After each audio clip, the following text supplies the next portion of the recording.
you're just going to do stupid things. The biggest thing is, do not get stuck on this. Do not get stuck on the mistakes that you make.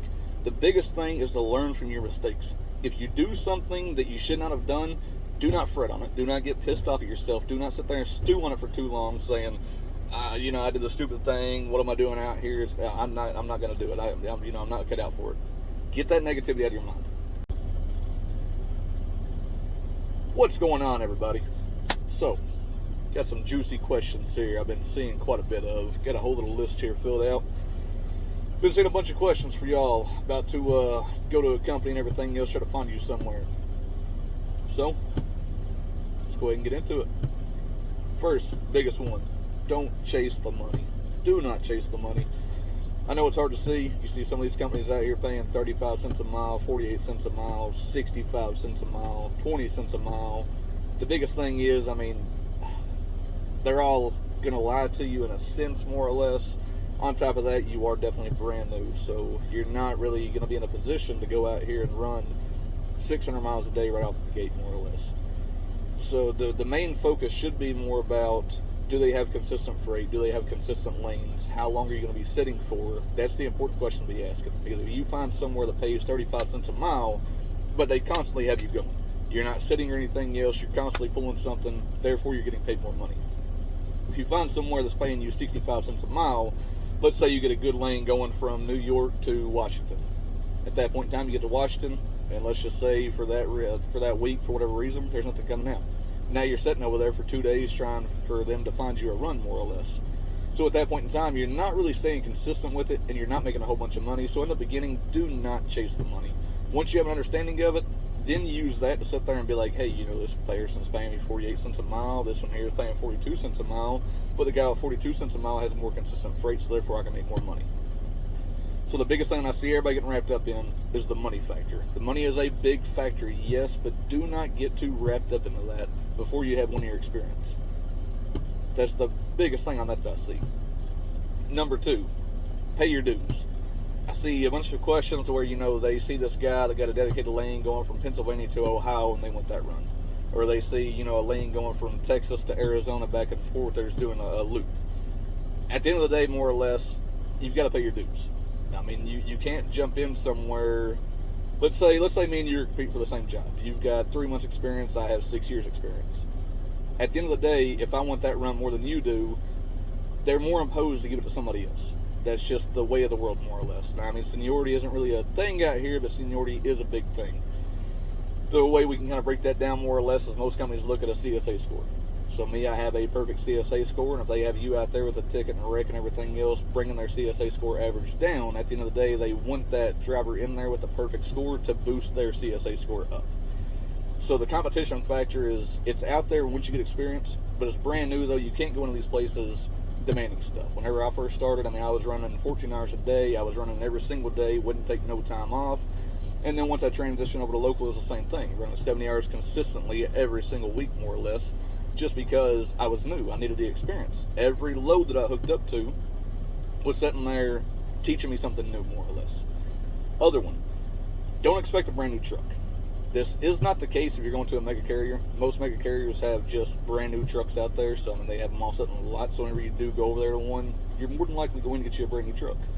But if you go over here to a small mom and pop company, 20 drivers, something like that, you can't go over there expecting a brand new truck because you have to go in there and prove your worth. Why should they give you a truck that's, $100, $125, $150, $200,000 truck whenever they don't know if you're going to go out there and roll it over next week?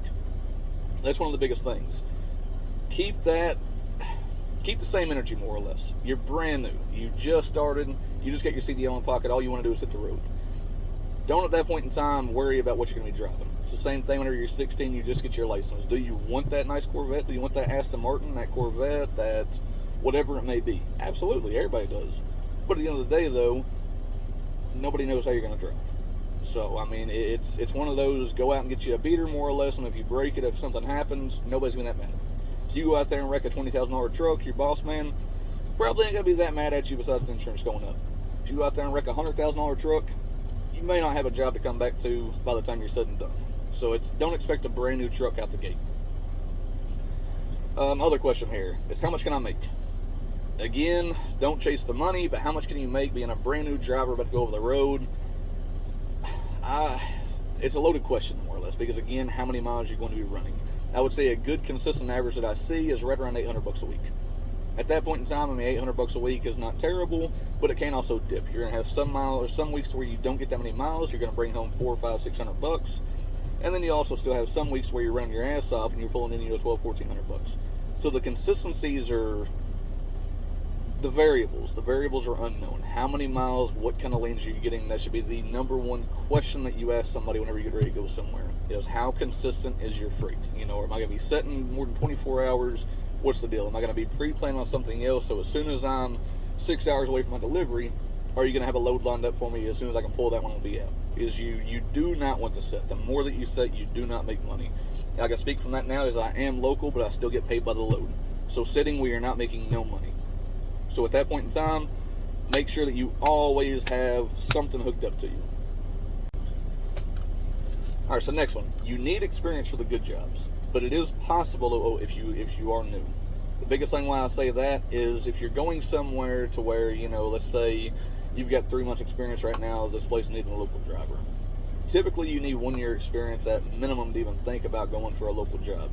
At that point in time, though, if they cannot find anybody to fill that position, they could very well be inclined to give you a shot. Now, the reason why I say that is insurance rules trucking. I don't care if you know a guy who is the terminal manager for a company. It all dictates if insurance will sit there and insure you, and if they will, how much your rate going to be. At that point in time, they have the stipulation there for experience, because let's say, Chris has 5, 6, 7, 12 years experience. His insurance rate is going to be with no wrecks. We're going to charge them $600 a month. So the company knows what they're paying. Whenever they get a brand new driver and no experience, they're going to call up the insurance, say, hey, what's my quote going to be on this guy? They could possibly say $2,000 a month, $6,000 a month. At that point in time, the company has to look at their bottom line. So the biggest way to look at this on numbers is if you're making $500 a week, which let's say, theoretically, that whatever experience you have, that's a limit. So if that company is paying $2,500 a month for insurance for you, we're looking at, $675 a week. So now at $675 a week they're paying for insurance plus your $500 a week. So realistically, you're making $1,175. You might not be getting out to your pocket, but at least your local, home overnight, everything else. That's the biggest thing to see on that one, is because most people will say, I find a local job, but they're wanting to pay me $600. How much are they having to pay for insurance? They're still a company at the end of the day. They still have a bottom line to meet. Other big one. Make sure your family is okay with this. If you're married, if you have kids, whatever the fact may be, it's going to be hard on your wife. I left whenever I was with my wife for about 2 years, and we just had a newborn. My little girl was 5 months old. So it was hard. It was hard as hell doing this. But at that point in time, though, prior to me getting a truck, I was working in factories. I was making $10, $12 an hour. It was not sustainable long term to sit there and have a factory job with children. It just wasn't. I knew that I had more job security and I had potential to make a whole lot more money getting my CDL. So it was one of those things that we had to do, and we had to take the plunge. It was very, very hard being gone. So at that point in time, you got to really sit there and make sure that everybody's on board. So that's my biggest thing on that one. Other one, you're going to mess up out here. You're going to have stupid mistakes. So I couldn't tell you how many times when I first started, how many times that I would high hook the trailer and everything else. If you don't know what high hooking is, we'll make a video on that later on, but it's essentially whenever you just sit there, your trailer's backed up too high, you back up underneath of it, and now next thing you know, your fifth wheel goes behind the kingpin, and you're locked in. You can't pull it forward. You got a nice little Mountain Dew bottle trick that I will sit there and show you off for that one later on, or just 20-ounce bottle. But you're going to make stupid mistakes. You're going to sit there, be, talking on the cell phone, everything else, pass it at your exit. You're just going to do stupid things. The biggest thing is, do not get stuck on this. Do not get stuck on the mistakes that you make. The biggest thing is to learn from your mistakes. If you do something that you should not have done, do not fret on it. Do not get pissed off at yourself. Do not sit there and stew on it for too long, saying, I did the stupid thing. What am I doing out here? I'm not going to do it. I'm not cut out for it. Get that negativity out of your mind. You are going to screw up, but every time that you screw up, think back on it. Think back and say, oh, hey, I remember when I did this forever ago. Damn rookies out here, good Lord. Just don't stew on it. Just do not sit there and think about it too long. Just learn from every mistake that you make, and you will ultimately minimize all the mistakes that you make out here. It will take time. It's all a learning curve. You're doing something brand new, something that you have no idea about. And training can only teach you so much before you're out there by yourself. And then at that point in time, it's either call somebody and try to have them walk you through it over the phone, or just sit there and figure it out. I mean, it's the hardest part about this job. It's literally the definition of sink or swim out here. So you're either going to figure it out and make the best of it, or you're going to sit there and mess something up, have to get a tow truck out of there. So try to do the former rather than the latter. Every load is experience. So also, whenever you first get in here, do not be turning down loads. I don't care if you heard terrible things about New York, you just don't want to go there. New York sucks on traffic. It's absolutely the entire Northeast. I absolutely hated the Northeast. To those that live in the Northeast, I truly apologize, but your all's traffic system up there is good. God almighty, I don't see how y'all did that up there. Having to drive on that crap every single day. But anyways, being stuck in traffic jams, being forced to drive through that, everything that you do, everything that sucks out here is going to force you to become a better driver. So that's driving in snow, driving in mountains, driving in traffic, driving in construction, driving in wrecks, driving in, whatever the situation may be. Everything you do teaches you long term so that you become better. That is the one thing you need to strive for, is try to be better tomorrow than what you are today. Once you give up on that one little key tidbit right there, you failed. The minute that you try to quit learning, the minute that you say, I know everything, can't teach me nothing. There ain't nothing I don't know anymore. Hang it up, you're going to kill somebody. Been doing this 6 years. I still try to learn something new every day. Do I always? No. But I try to watch how other drivers do everything, because maybe they have a better way than how I currently do it. The day that you try to quit learning is the day that you are done. Other big one. Do not look at pay divided by hours. What I mean by this is I look at it now from my aspect because of the experience. Whenever I have an offer for over the road or something like that, regional, whatever else that it is, I'll sit there and be like, oh, they're going to pay me, $1,600 a week, but I've got to be out for 4 days, and then I'm home for a day, and I'm back out. So let's say that's 24, 48, so 96 hours for the $1,500. How many hours is that? Do not look at it that way. Because the biggest thing is, the absolute biggest thing is you have to get 1 year experience to open up all the good jobs. So until you get that 1 year minimum, it can be done, disclaimer, it can be done with 3, 6, 9 months, right around there, but it is hard. It is hard. You better be damn good at playing scratch off, the lottery, whatever else that it is, because it is hard to do that, but it is possible. So we're just speaking on average here. 1 year experience, it opens you up to a slew of other jobs. 2 years experience opens you up to a whole lot other jobs. 3 years opens you up to more, but there's not that many. The majority of them are just 1 and 2 years. And then once you want heavy haul does require like 5 years of experience. So depending on where you want to be at, everything you do adds experience. Once you get a year experience and you go somewhere, you're more marketable now. Because now you can walk in there and say, hey, Mr. Employer, I've been driving for a year. I need to get paid this, and these are the kind of runs that I want to do. They look at you now as you're a driver. You know what you're talking about. You're going to go out there. You're not going to run their equipment or anything else. So now you're marketable.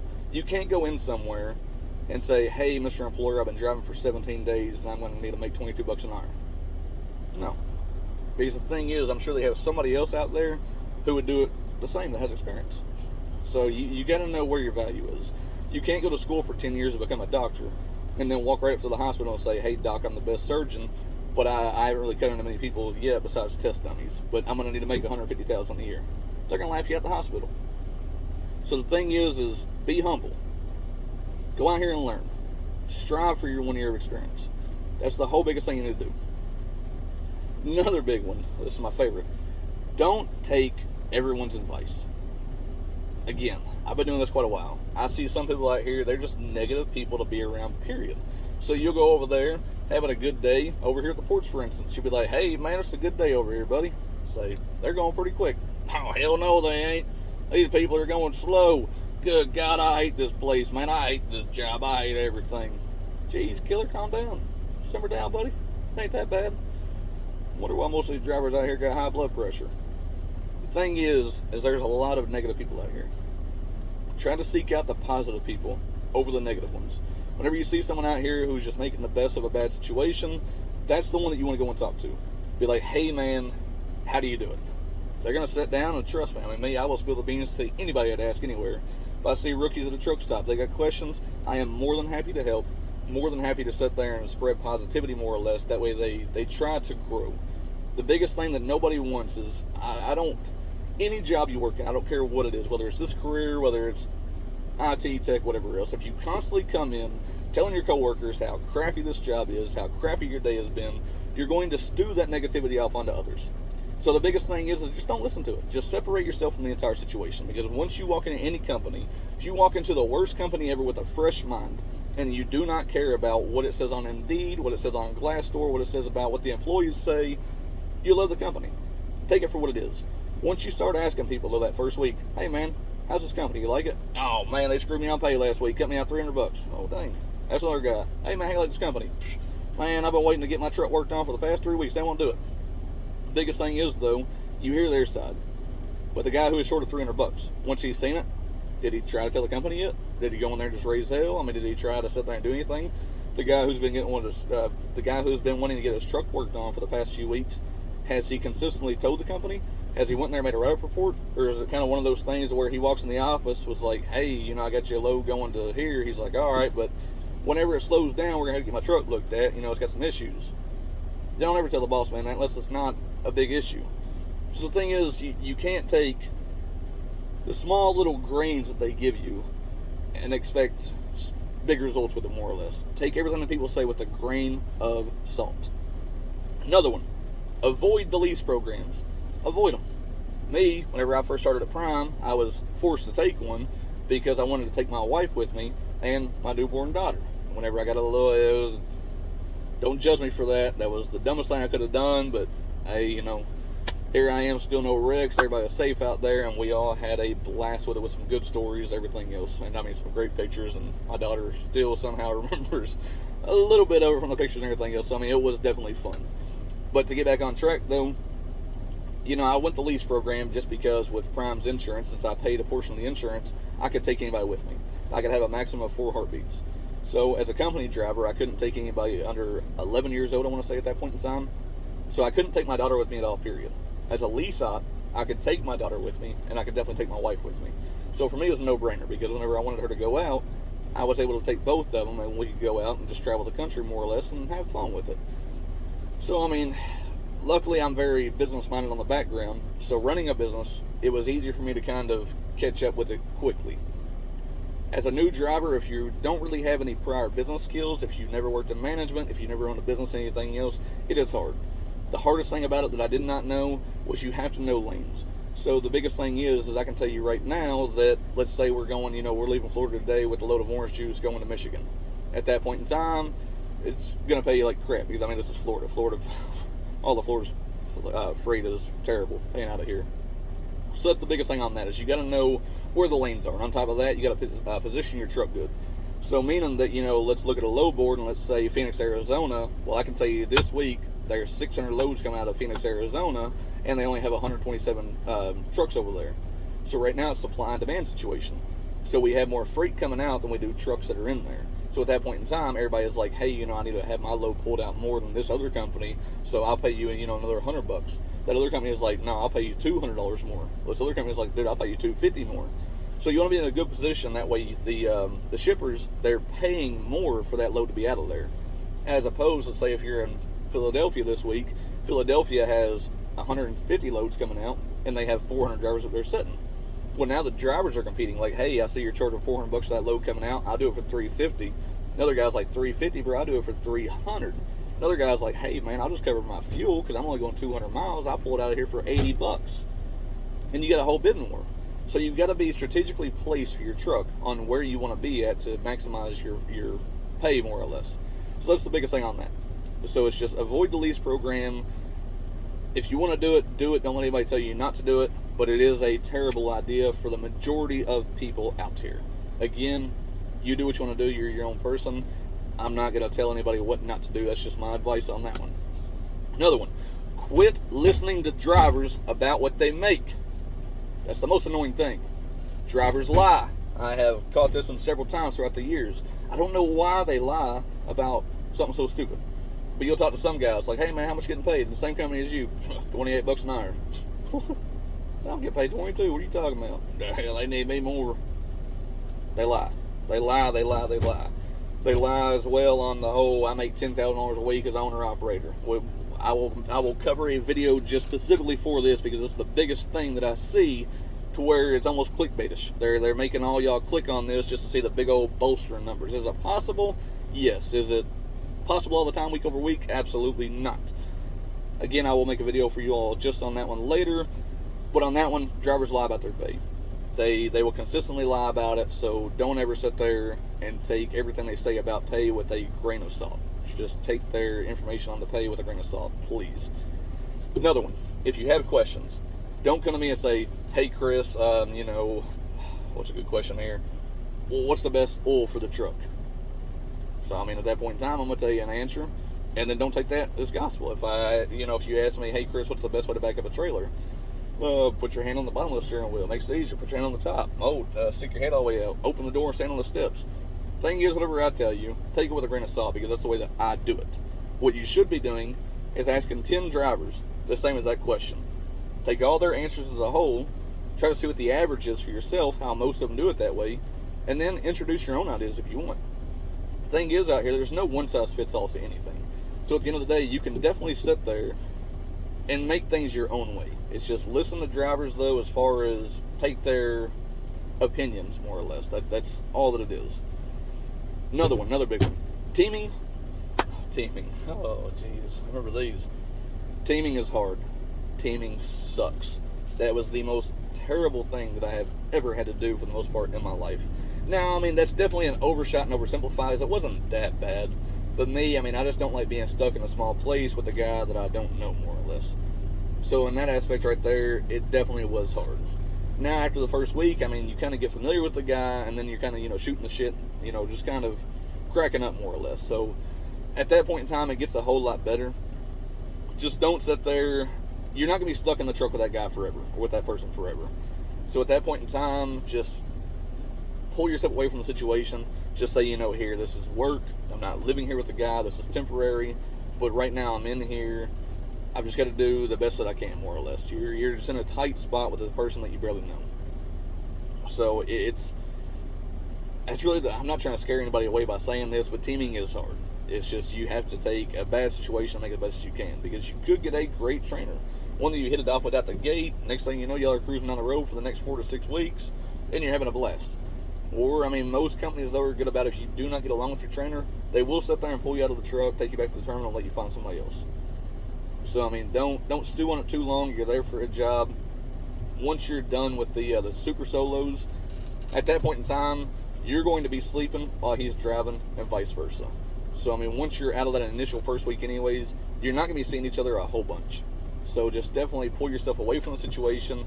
Try to hurry up and get to the super solos. Once they feel comfortable with you driving while they're asleep the whole time. You see each other about an hour to 2 hours a day. So definitely get past the initial 1 to 2 weeks, and then it's smooth sailing after that. Other tidbit, one little good one that I was thinking of when I was doing all this: keep your dash clean. Keep your dash clean. A clean truck and a clean dash are one thing that DOT always looks for, because if your dash is cluttered up with all kinds of nonsense, more or less, there's no statistics to back this up. This is all just driver science, more or less. But if your dash is dirty, DOT is going to think everything else is dirty, and you just do not take care of the truck. So try to keep everything off of your dash. By your dash, I don't mean just that little cubby that you have on top, but just right there where the glass is. Where the glass and the dashboard meet, keep everything off of that. Keep everything off of it.